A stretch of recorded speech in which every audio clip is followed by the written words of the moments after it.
As many of you know, I fell in love with Osgood Perkins' unique style last year when he released his hit horror film Longlegs. Which is why when it was announced that he'd be releasing a brand new movie less than a year later, I was ecstatic. So much so that I even made the movie the centerpiece of my most anticipated film's thumbnail. So it's needless to say that I had incredibly high expectations going in. Now you may be wondering, did it live up to the hype? Well, given that I ranked it in the very middle of that list I mentioned a moment ago, I'd say so. But I don't think it lives up to Oz's previous work in terms of quality. Granted, the monkey isn't trying to be Longlegs. It's doing its own thing, and I'd say that for the most part, it does it well. Let me explain. Super basic plot summary before we get into it. I won't waste too much time here because I assume most of you have already seen it. The monkey is about a pair of twin brothers who discover this wind-up monkey that was previously owned by their dad, who they never really met. Well, whenever the key in the monkey's back is turned, someone dies in a horrifically tragic way. There's no way to game the system or predict who will be killed. The monkey chooses on its own, seemingly at random. The twins eventually discover the monkey's horrible power and decide to throw it away. It stays gone for about 25 years until it mysteriously returns to them as adults. Now, going into The Monkey, you need to understand that this is a horror comedy. It's trying to be equal parts funny and scary, which is a uniquely difficult balancing act. If you as a writer make a big joke about how goofy your movie's big bad is, that will generally serve to make it less intimidating for the audience. It's why most horror comedies tread more into the comedy territory than they do horror. But this is not an issue for The Monkey. It manages to walk this line perfectly, and remaining tense and frightening while also causing me, and the crowd I watched it with, to laugh out loud multiple times. The way it accomplishes this is by wearing the silliness of its concept on its sleeve and playing everything completely straight. Well, for the most part. More on that later. It feels like the filmmakers understand how stupid the concept of a monkey that causes people to die by playing the drums is, but it never has a moment where the characters are like, the monkey does what now? This really comes across in the way that the movie is edited. For example, there's a running gag in the film of funeral services happening back to back to back. So the first funeral opens on this somber shot of a photograph in a silver frame on top of a casket with this slow instrumental background. Then the next death, a much snappier one, occurs and we cut to the exact same funeral shot just with a different photo in the silver frame. And this goes on for a handful of deaths until it reaches the point where the boys just mention turning the key and then it instantly cuts to the silver frame again. Obviously, explaining the joke isn't as funny as seeing it done in practice, but it's this kind of humor that the film does in tandem with the absurdity of its concept to achieve hilarity while maintaining the viewer's immersion in the story. And that's exactly why I see the comedy as both effective and helpful to the overall experience instead of as a detractor. Another element of humor in this movie are the over-the-top deaths. And look, I'll be honest with you, even as a YouTuber who specializes in the horror genre, I am a very squeamish person. So a concern for me going in was how they'd handle the immense amount of gore that was being advertised in the film.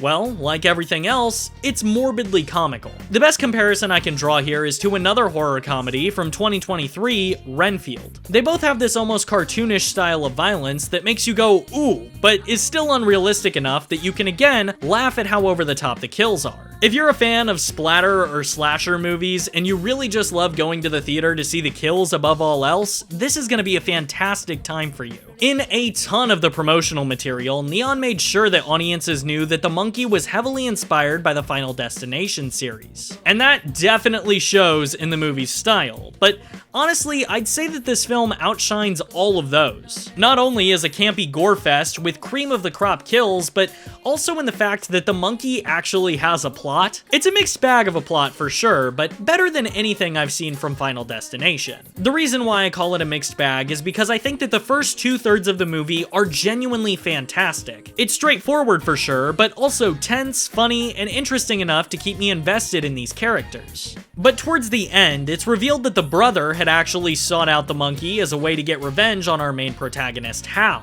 And while I recognize that the entire movie is campy and unrealistic, what allows it to do this is the characters remaining somewhat believable. I think when we're reintroduced to the brother, named Bill by the way, he is so far gone without having been developed to that point that it sort of pulls you out of the experience. Suspension of disbelief can only go so far, and what breaks a concept like this is a big, over-the-top supervillain character. I want to make it clear that I don't dislike him being the villain, it's just the handling of it feels so unbelievable and so outrageous that it actually fails that balancing act I talked about at the beginning and the very end. Additionally, I did not buy this reconciliation whatsoever. You know, they try to have Hal and Bill come to this general conclusion and forgive one another and yada yada, but it doesn't really make sense when Bill had just attacked Hal's son. It feels super rushed, out of left field, and just not accurate for either of these characters to suddenly switch on a dime like that. This doesn't ruin the experience by any means, but between this and the surrealist imagery in the final scene, it does put a big damper on an otherwise fantastic movie, which is disappointing. I also felt that a lot of the concepts it introduced weren't fully expanded on. Like almost every character in the film warns another character at some point to never refer to the monkey as a toy.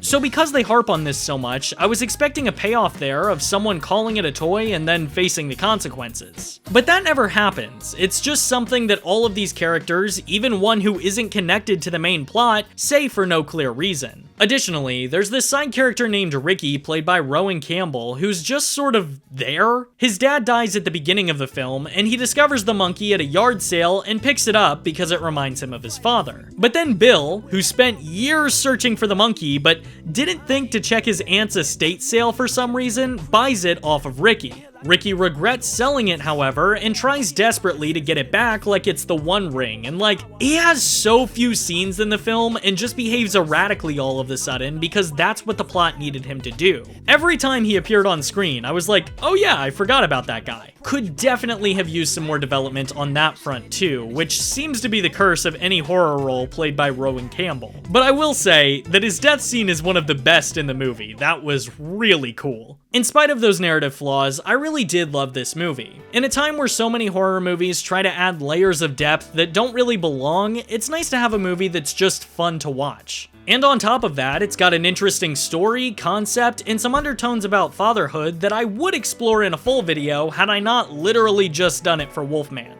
I would recommend The Monkey easily. I am loving this new wave of goofy B-horror movie, and I'm so excited to say that Oz Perkins has done it again. Even if this movie's flaws keep it from getting the same level of love from me as something like Longlegs, I can still recognize that Perkins has an incredible talent for tackling horror on multiple angles. But in conclusion, let me know what you thought of The Monkey in the comments below. Was it good? Was it bad? Are you looking forward to Oz's next film with Tatiana Maslany? What are your predictions for that? I want to know it all. But until next time, please remember, believe to achieve.